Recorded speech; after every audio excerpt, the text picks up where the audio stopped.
Price the lord, hallelujah. Yesu ಕ್ರಿಸ್ತನ ನಾಮದಲ್ಲಿ ನಾನು ನಿಮ್ಮೆಲ್ಲರನ್ನು ವಂದಿಸುವನಾಗಿದ್ದೇನೆ.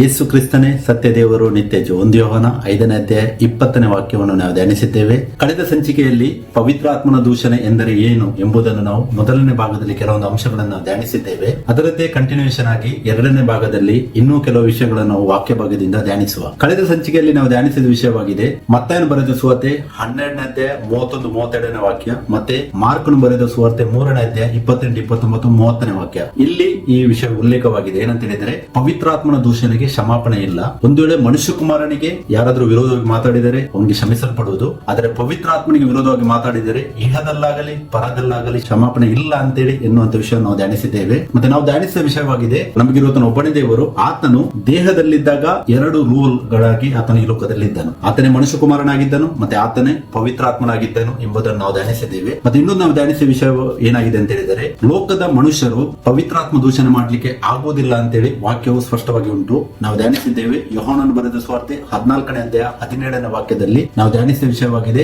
ಲೋಕವು ಪವಿತ್ರಾತ್ಮನನ್ನು ಹೊಂದದೇ ಇರುವುದರಿಂದ ಅವರಿಗೆ ಪವಿತ್ರಾತ್ಮನ ಯಾರಂತೇಳಿ ಗೊತ್ತಿಲ್ಲ.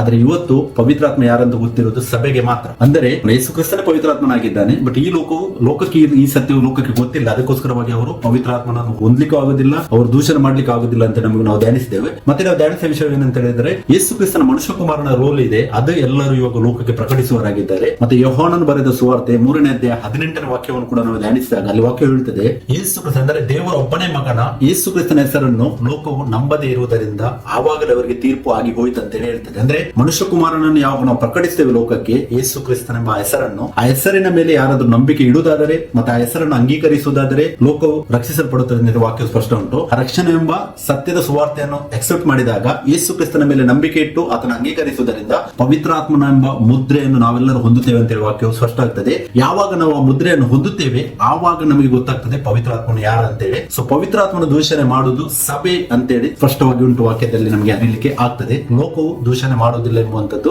ವಿಷಯವನ್ನು ನಾವು ಧ್ಯಾನಿಸಿದ್ದೇವೆ. ಸೊ 2ನೇ ಭಾಗದಲ್ಲಿ ನಾವು ಧ್ಯಾನಿಸುವ ಪವಿತ್ರಾತ್ಮ ದೂಷಣೆ ಎಂದರೆ ಏನು. ಪವಿತ್ರಾತ್ಮ ದೂಷಣೆ ಎಂದರೆ ಈ ಒಂದು ವಾಕ್ಯದ ಅರ್ಥವನ್ನೇ ನಾವು ತೆಗೆದುಕೊಳ್ಳುವುದಾದರೆ, ಪವಿತ್ರಾತ್ಮನನ್ನು ದೂಷಿಸುವುದು ಅಂತ ಹೇಳಿದ್ರೇನು, ದೂಷಣೆ ಮಾಡುವುದು. ಸೊ ಹಾಗಿದ್ರೆ ಪವಿತ್ರಾತ್ಮ ಯಾರು? ದೇವರು, ಸರ್ವಶಕ್ತನಾದ ದೇವರು. ಯೇಸು ಕ್ರಿಸ್ತನೇ ಪವಿತ್ರಾತ್ಮ ಅಂತೇಳಿ ನಮಗೆ ಸ್ಪಷ್ಟವಾಗಿ ಗೊತ್ತುಂಟು. ಹೇಗೆ ಯೇಸು ಕ್ರಿಸ್ತನು ಲೋಕದಲ್ಲಿದ್ದಾಗ 2 ರೂಲ್ ಮಾಡ್ತಾ ಇದ್ದಾನೋ, ಆತನೇ ಮನುಷ್ಯ ಕುಮಾರ, ಆತನೇ ದೇವಕುಮಾರನಾಗಿದ್ದಾನೋ, ಅದೇ ರೀತಿಯಾಗಿ ಬೈಬಲ್ ಇವಾಗ ಕೂಡ ನಮಗೆ ತೋರಿಸ್ತಾ ಉಂಟು, ಅದೇ ದೇವರು ಇವಾಗ ಕೂಡ ಆತನ ಮನುಷ್ಯ ಕುಮಾರನಾಗಿದ್ದಾನೆ, ಇವಾಗಲೂ ಆತನು ಪವಿತ್ರಾತ್ಮನಾಗಿದ್ದಾನೆ ಅಂತೇಳಿ ವಾಕ್ಯದಲ್ಲಿ ಸ್ಪಷ್ಟ ಉಂಟು. ಯಾಕಂತ ಹೇಳಿದರೆ ಮತ್ತಾಯ 16:27, ಮತ್ತಾಯ 25:31, 1 ತೆಸಲೋನಿಕ 4:16-17 ವಾಕ್ಯದ ಆಧಾರದಿಂದ ಮಾತಾಡುವುದಾದರೆ, ಯೇಸು ಕ್ರಿಸ್ತನು ಬರುವಾಗ ಆತನು ಮನುಷ್ಯ ಕುಮಾರನಾಗಿ, ಅಂದ್ರೆ ಪರಲೋಕದ ದೇಹವನ್ನು, ಆತ್ಮಿಕ ದೇಹವನ್ನು ಧರಿಸಿಕೊಂಡವನಾಗಿ ಆತನು ಬರುತ್ತಾನೆ ಅಂತ ನಮಗೆ ಸ್ಪಷ್ಟವಾಗಿ ವಾಕ್ಯ ಉಂಟು. ಮತ್ತೆ ಪೌಲನು 1 ಕೊರಿಂಥ 15:40 ಆತನು ಉಲ್ಲೇಖ ಮಾಡಿದ ವಾಕ್ಯ ಏನಂತ ಹೇಳಿದರೆ, ದೇಹಗಳಲ್ಲಿ 2 ವಿಧವಾದ ದೇಹ ಉಂಟು, ಭೂಲೋಕದ ದೇಹ ಉಂಟು, ಪರಲೋಕದ ದೇಹ ಉಂಟು. ಭೂಲೋಕದ ದೇಹದ ಮಹಿಮೆ ಬೇರೆ, ಪರಲೋಕದ ದೇಹದ ಮಹಿಮೆ ಬೇರೆ. ಸೊ ನಾವು ಯಾವ ರೀತಿ ಇವಾಗ ಭೂಲೋಕದ ದೇಹವನ್ನು ಧರಿಸಿದ್ದೇವೋ, ಅದೇ ರೀತಿಯಾಗಿ ಯೇಸು ಕ್ರಿಸ್ತನು ಬರುವಾಗ ಪುನಃ ಮನುಷ್ಯ ಕುಮಾರನಾಗಿ ಆತನು ಬರುವಾಗ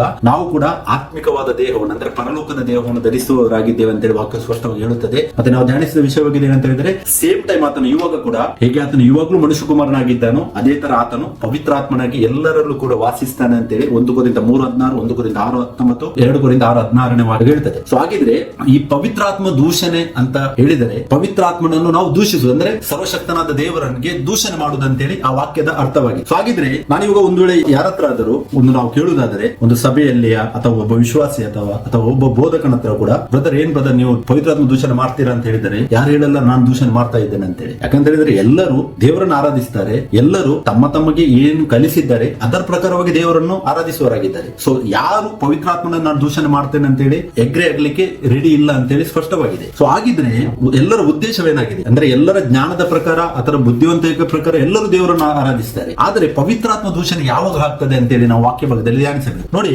ಪವಿತ್ರಾತ್ಮ ದೂಷಣೆ ಅಂತ ಹೇಳಿದ್ರೆ ಏನು? ಪವಿತ್ರಾತ್ಮನನ್ನು ದೂಷಿಸುವುದು ಅಂದ್ರೆ ಕೆಟ್ಟ ಮಾತುಗಳನ್ನು ಆಡುವುದಲ್ಲ. ವಾಕ್ಯ ಭಾಗದಿಂದ ನಾವು ಧ್ಯಾನಿಸುವುದಾದ್ರೆ 2 ಅಂಶಗಳು ನಮಗೆ ಸಿಗ್ತದೆ. ಪವಿತ್ರಾತ್ಮ ದೂಷಣೆ ಅಂತ ಹೇಳಿದ್ರೆ, ಒಂದು, ದೇವರ ವಾಕ್ಯಕ್ಕೆ ಇಂಪಾರ್ಟೆನ್ಸ್ ಕೊಡದೇ ಇರುವಂತದ್ದು ಪವಿತ್ರಾತ್ಮ ದೂಷಣವಾಗಿದೆ. ಫಾರ್ ಎಕ್ಸಾಂಪಲ್, ದೇವರ ವಾಕ್ಯವು ಒಂದು ಕಾರ್ಯವನ್ನು ನಮಗೆ ಸೂಚಿಸ್ತದೆ, ಇದನ್ನು ನಾವು ಮಾಡಬೇಕು. ನಾವು ಒಂದು ವೇಳೆ ಒಂದು ಡಿನೋಮಿನೇಷನ್ ಅಂಡರ್ ಆ ಕಾರ್ಯಕ್ಕೆ ಪ್ರಿಫರೆನ್ಸ್ ಕೊಡ್ತಾ ಇಲ್ಲ ಅಂತೇಳಿ ನಾವು ಥಿಂಕ್ ಮಾಡುವ. ಸೊ ನಾವು ದೇವರ ವಾಕ್ಯವನ್ನು ನಮಗೆ ಸಿಕ್ಕಿದ ಮೇಲೆ ಕೂಡ ನಾವು ಆ ದೇವರ ವಾಕ್ಯವನ್ನು ಅಡಗಿಸಿಡುವುದು ಮತ್ತೆ ನಾನು ಮಾಡಿದ್ದೇ ಸರಿ ಅಂತೇಳಿ ತೋರಿಸುವಂತ ಪವಿತ್ರಾತ್ಮನ ದೂಷಣೆ ಆಗಿದೆ. ಸೊ ದೇವರ ವಾಕ್ಯವನ್ನು ಅಡಗಿಸಿಡುವುದು ಅಥವಾ ಅದನ್ನು ಕಾರ್ಯರೂಪಕ್ಕೆ ತರದೇ ಇರುವುದು ಅಥವಾ ವಾಕ್ಯವು ಏನು ಹೇಳುತ್ತದೆ ಅದರಾಗೆ ಮಾಡದೇ ಇರುವಂತದ್ದೇ ಪವಿತ್ರಾತ್ಮ ದೂಷಣವಾಗಿದೆ. ಇದರಲ್ಲಿ ತುಂಬಾ ಅಂಶಗಳು ಅಡಕವಾಗಿವೆ. ಒಂದೆರಡು ಸಂಗತಿಗಳಲ್ಲ. ಸಭೆಯನ್ನು ಇವಾಗ ನಾವು ಅಬ್ಸರ್ವ್ ಮಾಡಿದ್ರೆ ಎಷ್ಟೋ ಒಂದು ಕಾರ್ಯಗಳು ದೇವರ ವಾಕ್ಯಕ್ಕೆ ಅನುಸಾರವಾಗಿ ಆಗದೆ ಇರುವಂತದ್ದು ನಮಗೆ ಸ್ಪಷ್ಟವಾಗಿ ನೋಡ್ಲಿಕ್ಕೆ ಸಿಗ್ತದೆ. ಸೊ ಅದಕ್ಕೆ ಪವಿತ್ರಾತ್ಮ ದೂಷಣೆ ಅಂತ ಹೇಳಿದರೆ ದೇವರನ್ನು ದೂಷಿಸುವುದಲ್ಲ, ಅಂದ್ರೆ ಕೆಟ್ಟ ಕೆಟ್ಟ ಮಾತುಗಳನ್ನು ಹೇಳಿ ದೂಷಿಸುವುದಲ್ಲ. ಈ ಲೋಕದಲ್ಲಿ ಲೋಕದ ಜನರು ಅವರ ಭಕ್ತಿಗೆ ಅನುಗುಣವಾಗಿ ಅವರು ಕೂಡ ದೇವರನ್ನು ಆರಾಧಿಸಿ, ಅದು ಸರಿಯಾದ ಆರಾಧನೆ ಅಲ್ಲ. ವಾಕ್ಯದಲ್ಲಿ ಹೇಳ್ತದೆ ಸ್ಪಷ್ಟವಾಗಿ ಅಲ್ಲ. ಯಾಕಂದ್ರೆ ಯಾರು ದೇವರ ವಾಕ್ಯವನ್ನು ಉಲ್ಲಂಘಿಸುತ್ತಾರೆ ಅವರು ನಾಶವಾಗ್ತಾರೆ ಅಂತ ವಾಕ್ಯ ಹೇಳ್ತದೆ. ಸೊ ಅದಕ್ಕೆ ಲೋಕವು ಮತ್ತೆ ಎಲ್ಲಾ ಜನರು ತಮ್ಮದೇ ಆಲೋಚನಾ ಪ್ರಕಾರ ತಮ್ಮದೇ ಜ್ಞಾನದ ಪ್ರಕಾರ ಒಂದು ವೇಳೆ ಮಾಡಿ ಅದಕ್ಕೆ ವಾಕ್ಯವು ಆಧಾರವು ಕೊಡ್ತಾ ಇಲ್ಲದಿದ್ದರೆ, ಆ ವಾಕ್ಯವು ನಮಗೆ ಗೊತ್ತಾದ ಮೇಲೆ ಕೂಡ ವಾಕ್ಯಕ್ಕೆ ನಾವು ಅಂಗೀಕಾರ ಆಗದೆ ನಾನು ಮಾಡಿದ್ದೆ ಸರಿ, ನನ್ನ ಡಿನೋಮಿನೇಷನ್ ಸರಿ ಅಂತೇಳಿ ನಮ್ಮನ್ನು ನಾವೇ ಹೊಗಳಿಕೊಳ್ಳುವುದು ಮತ್ತೆ ದೇವರ ವಾಕ್ಯಕ್ಕೆ ವಿಧೇಯತೆಯನ್ನು ತೋರಿಸದೇ ಇರುವಂತದ್ದೇ ಪವಿತ್ರಾತ್ಮ ದೂಷಣವಾಗಿದೆ. ಸೊ ಎರಡನೇದು ಏನಂತ ಹೇಳಿದ್ರೆ, ಇವಾಗ ದೇವರು ನಮ್ಮ ಮುಖಾಂತರವಾಗಿ ಕಾರ್ಯ ಮಾಡ್ತಾರೆ ಈ ಲೋಕದಲ್ಲಿ. ದೇವರು ನಮ್ಮ ಮುಖಾಂತರ ಕಾರ್ಯ ಮಾಡುವಾಗ ಆ ಮಹಿಮೆಯನ್ನು ನಾವು ದೇವರಿಗೆ ಕೊಡದೆ ಆ ಮಹಿಮೆಯನ್ನು ನಮ್ಮದಾಗಿಸಿಕೊಳ್ಳುವುದು ಕೂಡ ಪವಿತ್ರಾತ್ಮ ದೂಷಣೆ ಆಗಿದೆ. ನಾವು ಮತ್ತೆ ಬರೆದ ಸುವಾರ್ತೆ ಏನು ಓದಿದೆವು 12, 31, 32 ಅದರಲ್ಲಿ ನಾವು 20ರಿಂದ ವಾಕ್ಯವನ್ನು ಓದುವಾಗ ಯೇಸು ಕ್ರಿಸ್ತನು ಯಾಕೆ ಆ ವಾಕ್ಯವನ್ನು ಉಲ್ಲೇಖಿಸಿದ್ದಾನೆ ಅಂತೇಳಿ ಸ್ಪಷ್ಟವಾಗಿ ಗೊತ್ತಾಗ್ತದೆ. ನೋಡಿ, ಅಲ್ಲಿ ಒಬ್ಬ ಮೂಕ ದೆವ್ವ ಹಿಡಿದಿದ್ದ ಒಬ್ಬ ಮನುಷ್ಯನನ್ನು ಯೇಸು ಕ್ರಿಸ್ತನು ಹೀಲ್ ಮಾಡ್ತಾರೆ, ಅಂದ್ರೆ ಗುಣಪಡಿಸ್ತಾರೆ. ಸೊ ಆವಾಗ ಜನರು ಆಶ್ಚರ್ಯಪಟ್ಟು ಹೇಳ್ತಾರೆ, ಈತನು ದಾವಿದ ಕುಮಾರನಾಗಿರಬಹುದಾ ಅಂತೇಳಿ ಅಥವಾ ಅವರು ಉಲ್ಲೇಖ ಮಾಡ್ತಾರೆ. ಅವ್ರು ಯಾಕೆ ಆತರ ಉಲ್ಲೇಖ ಮಾಡೋದು ಅಂತ ಹೇಳಿದ್ರೆ, ಹಳೆ ಒಡಂಬಡಿಕೆಯಲ್ಲಿ ಯೇಸು ಕ್ರಿಸ್ತನ ಬಗ್ಗೆ ಉಲ್ಲೇಖವಿತ್ತು, ಆತನು ದಾವಿದನ ಸಂತಾನವಾಗಿ ಈ ಲೋಕಕ್ಕೆ ಬರುವುದಂತೇಳಿ ವಾಕ್ಯ ಇತ್ತು. ಆದ್ರೆ ಆ ಫರಿಸಾಯರು ಏನ್ ಮಾಡ್ತಾರೆ,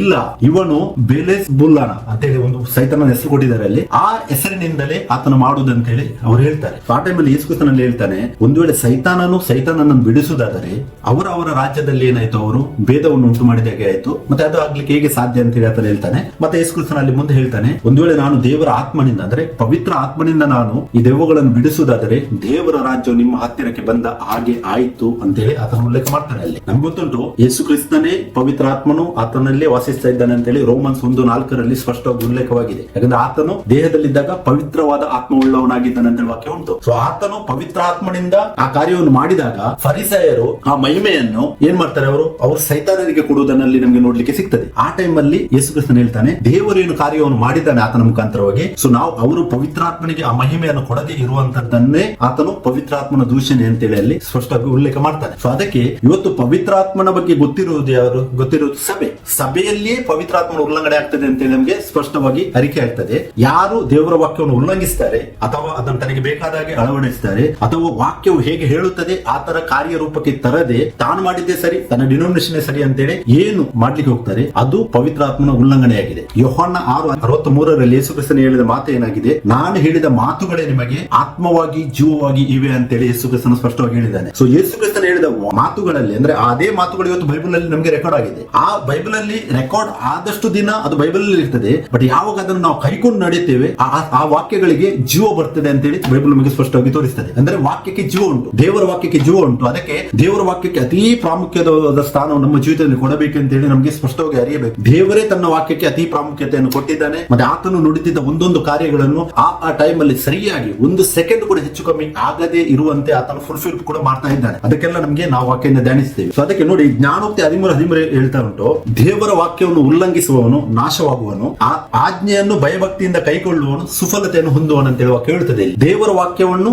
ಉಲ್ಲಂಘಿಸುವನು, ಯಾರು ದೇವರ ವಾಕ್ಯವನ್ನು ಉಲ್ಲಂಘಿಸ್ತಾರೋ ಅವರು ಪವಿತ್ರಾತ್ಮ ದೂಷಣೆ ಮಾಡ್ತಾರೆ, ಮತ್ತೆ ಅವರು ನಾಶವಾಗುವರು ಅಂತೇಳಿ ವಾಕ್ಯ ಹೇಳ್ತದೆ. ಯಾರು ಪವಿತ್ರಾತ್ಮ ದೂಷಣೆ ಮಾಡ್ತಾರೆ ಅವರು ನಾಶವಾಗುವರು ಅಂತೇಳಿ ವಾಕ್ಯ ಉಂಟು ಸ್ಪಷ್ಟವಾಗಿ. ನೋಡಿ, ನಾನು ಇನ್ನೊಂದು ವಾಕ್ಯವನ್ನು ಹೇಳಕ್ ಬಯಸ್ತೇನೆ. ದೇವರು 2 ಮಾತಿನವನಲ್ಲ, ದೇವರು ಸ್ಪಷ್ಟವಾಗಿ ಹೇಳಿದ್ದಾನೆ, ಆತನ ವಾಕ್ಯವನ್ನು ಉಲ್ಲಂಘಿಸಿದರೆ ನಾಶವಾಗುತ್ತಾರೆ ಅಂತೇಳಿ ಸ್ಪಷ್ಟ ಉಂಟು ವಾಕ್ಯ. ಆಮೇಲೆ ಯೋಹಾನ 6:63 ನಾವು ನೋಡಿದೆವು, ಯೇಸು ಕ್ರಿಸ್ತನು ಹೇಳಿದ ವಾಕ್ಯಗಳೇ ಜೀವವಾಗಿಯೂ ಆತ್ಮವಾಗಿಯೂ ಇವೆ, ಅದಕ್ಕೆ ಜೀವ ಉಂಟು. ಇದನ್ನು ನಾವು ಸರಿಯಾಗಿ ನಮ್ಮ ಜೀವಿತದಲ್ಲಿ ಅರಿಯಬೇಕು. ಮತ್ತೆ ಪ್ರಕಟಣೆ 22:18-19 ವಾಕ್ಯದಲ್ಲಿ ಕೂಡ ಉಲ್ಲೇಖವಾಗಿದೆ. ಆ ಪ್ರವಾದನ ವಾಕ್ಯಗಳು ಅದು ಓನ್ಲಿ ಪ್ರಕಟಣೆಗೆ ಮಾತ್ರ ಅನ್ವಯಿಸುವುದಿಲ್ಲ, ಎಲ್ಲಾ ದೇವರ ವಾಕ್ಯಗಳಿಗೆ ಅನ್ವಯಿಸುತ್ತದೆ. ಪ್ರವಾದನ ವಾಕ್ಯಗಳನ್ನು ಕೇಳುವ ಪ್ರತಿಯೊಬ್ಬನಿಗೆ ನಾನು ಹೇಳುವ ಸಾಕ್ಷಿಯೆಂದರೆ, ಇವುಗಳಿಗೆ ಯಾವನಾದರೂ ಹೆಚ್ಚು ಮಾತುಗಳನ್ನು ತಂದು ಹಾಕಿದರೆ ದೇವರು ಅವನ ಮೇಲಿರುವ ಪುಸ್ತಕದಲ್ಲಿ ಬರೆದಿರುವ ಉಪದ್ರವಗಳನ್ನು ತಂದು ಹಾಕುವನು. ಯಾವನಾದರೂ ಈ ಪ್ರವಾದನ ಪುಸ್ತಕದಲ್ಲಿರುವ ಮಾತುಗಳಲ್ಲಿ ಒಂದನ್ನಾದರೂ ತೆಗೆದು ಬಿಟ್ಟರೆ ಈ ಪ್ರವಾದನ ಪುಸ್ತಕದಲ್ಲಿ ಬರೆದಿರುವ ಪರಿಶುದ್ಧ ಪಟ್ಟಣದಲ್ಲಿಯೂ ಜೀವ ವೃಕ್ಷದಲ್ಲಿಯೂ ಅವನಿಗಿರುವ ಪಾಲನ್ನು ದೇವರು ತೆಗೆದು ಬಿಡುವನಂತೇಳಿ ವಾಕ್ಯ ಹೇಳ್ತದೆ. ಸೊ ಅದಕ್ಕೆ ಏನು ಬೈಬಲ್ ಅಲ್ಲಿ ಉಲ್ಲೇಖವಾಗಿದೆ ಅದನ್ನು ನಾವು ಕೈಗೊಳ್ಳಬೇಕು. ಏನು ಉಲ್ಲೇಖವಾಗಲಿಲ್ಲ ಒಂದು ವೇಳೆ ನಾವು ಮಾಡ್ತಾ ಇರುವುದಾದರೆ ಅದು ದೇವರ ವಾಕ್ಯಕ್ಕೆ ಅನುಗುಣವಾಗಿ ಇಲ್ಲದಿದ್ದರೆ ಅದನ್ನು ಬಿಟ್ಟು ಬಿಡಬೇಕು ಪ್ರಿಯರೇ. ಇಲ್ಲದಿದ್ದರೆ ಅದು ಪವಿತ್ರಾತ್ಮ ದೂಷಣೆ ಆಗ್ತದೆ ಅಂತೇಳಿ ವಾಕ್ಯ ನಮಗೆ ಸ್ಪಷ್ಟವಾಗಿ ತೋರಿಸ್ತದೆ.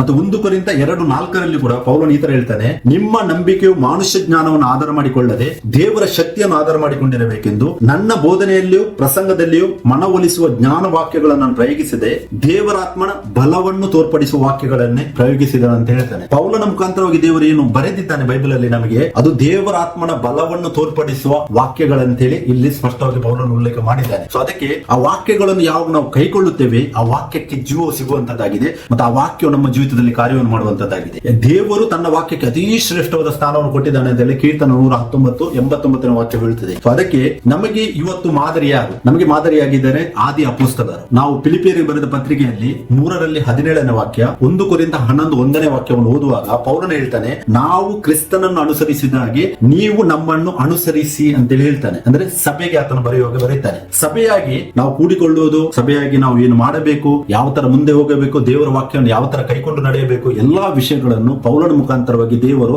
ರೆಕಾರ್ಡೆಡ್ ಆಗಿ ನಮಗೆ ಬೈಬಲ್ ಅಲ್ಲಿ ಕೊಟ್ಟಿದ್ದಾನೆ. ಪ್ರಿಯರೇ, ನಾವು ಅವರ ಜೀವನ ಚರಿತ್ರೆಯನ್ನು ಅವರು ಯಾವ ತರ ಕೈಕೊಂಡಿದ್ದಾರೆ, ಯಾವ ತರ ಮಾಡಿದ್ದಾರೆ, ಅದನ್ನು ಅಳವಡಿಸಿ ನಮ್ಮ ಜೀವಿತದಲ್ಲಿ ನಾವು ಮುಂದಕ್ಕೆ ಹೋಗುವುದು ತುಂಬಾ ಅವಶ್ಯಕತೆಯಾಗಿದೆ. ಯಾಕಂತ ಹೇಳಿದ್ರೆ ನಮ್ಗೆ ಗೊತ್ತು, ಪೆಂತೆಕೋಸ್ತ್ ದಿನದಲ್ಲಿ 120 ಮಂದಿಯಾಗಿ ಅವರು ಒಟ್ಟಿಗೆ ಸೇರಿದಾಗ ಪವಿತ್ರಾತ್ಮನು ಸ್ವತಃ ಅವರ ಮೇಲೆ ಇಳಿದು ಬಂದು ಎಲ್ಲರನ್ನು ಅಭಿಷೇಕಿಸಿ ಅವರ ಮುಖಾಂತರವಾಗಿ ಸಭೆಯನ್ನು ಸ್ಟಾರ್ಟ್ ಮಾಡಿದ್ದಾನೆ. ಪ್ರಿಯರೇ, ಸೊ ಅದಕ್ಕೆ ಅವರ ಮುಖಾಂತರವಾಗಿ ಹೇಳಿದ ವಾಕ್ಯಗಳಲ್ಲಿ ಜೀವ ಉಂಟು. ಆ ವಾಕ್ಯವನ್ನು ಒಂದು ವೇಳೆ ಕೈಗೊಳ್ಳದೆ ನಡೆದರೆ ಅದೇ ಪವಿತ್ರಾತ್ಮನ ದೂಷಣವಾಗಿದೆ. ಸೊ ಪವಿತ್ರಾತ್ಮ ದೂಷಣೆ ಅಂತ ಹೇಳಿದರೆ ಸರಳವಾಗಿ ನಾನು ಹೇಳುವುದಾದರೆ ದೇವರ ವಾಕ್ಯವನ್ನು ತಿರಸ್ಕರಿಸುವುದು ಅಥವಾ ಮಾರ್ಪಡಿಸುವುದು ಅಥವಾ ತನಗೆ ಬೇಕಾದಂತೆ ಕ್ರಿಸ್ತನ ಸಭೆಯಲ್ಲಿ ಅನ್ವಯಿಸುವುದು. ಕ್ರಿಸ್ತನ ಸಭೆಯಲ್ಲಿ ನಮಗೆ ಬೇಕಾದಾಗೆ ಮಾಡಿಫಿಕೇಶನ್ ಮಾಡಲಿಕ್ಕೆ ಅಥವಾ ಯಾವುದೇ ಡಿನೋಮಿನೇಷನ್ ಅಂಡರ್ ಅದನ್ನು ಅಪ್ಲೈ ಮಾಡಲಿಕ್ಕೆ ಯಾರಿಗೂ ಈ ಲೋಕದಲ್ಲಿ ಅಧಿಕಾರವಿಲ್ಲ ಎಂಬುದನ್ನು ನಾವು ಸ್ಪಷ್ಟವಾಗಿ ಮನವರಿಕೆ ಮಾಡಬೇಕು. ನಾವು ದೇವರ ವಾಕ್ಯವನ್ನು ಇದ್ದ ಹಾಗೆ ತೆಗೆದುಕೊಳ್ಳಬೇಕು. ಒಂದು ವೇಳೆ ದೇವರು ಇದನ್ನು ನೀವು ಮಾಡಬೇಕು ಅಂತ ಹೇಳಿದರೆ ನಾವು ಅದೇ ತರ ಮಾಡಬೇಕು, ಇಲ್ಲದಿದ್ರೆ ನಾವು ಪವಿತ್ರಾತ್ಮನನ್ನು ದೂಷಣೆ ಮಾಡುವವರಾಗಿದ್ದೇವೆ. ದೇವರ ವಾಕ್ಯವನ್ನು ಮಾರ್ಪಡಿಸಲು ಅಥವಾ ಅದಕ್ಕೆ ಏನನ್ನು ಸೇರಿಸಲು ನಮಗೆ ಅನುಮತಿ ಇಲ್ಲ. ನಾವು ಪ್ರವಾದನೆ ವಾಕ್ಯಗಳಲ್ಲಿ ಪ್ರಕಟಣೆ 22 ನಾವು ನೋಡಿದೆವು, ದೇವರ ವಾಕ್ಯಗಳಿಗೆ ಆಡ್ ಮಾಡ್ಲಿಕ್ಕೆ ಅಥವಾ ಅದರಿಂದ ಏನಾದ್ರೂ ತೆಗೆಯಲಿಕ್ಕೂ ಯಾರಿಗೂ ದೇವರು ಪರ್ಮಿಷನ್ ಕೊಟ್ಟಿಲ್ಲ.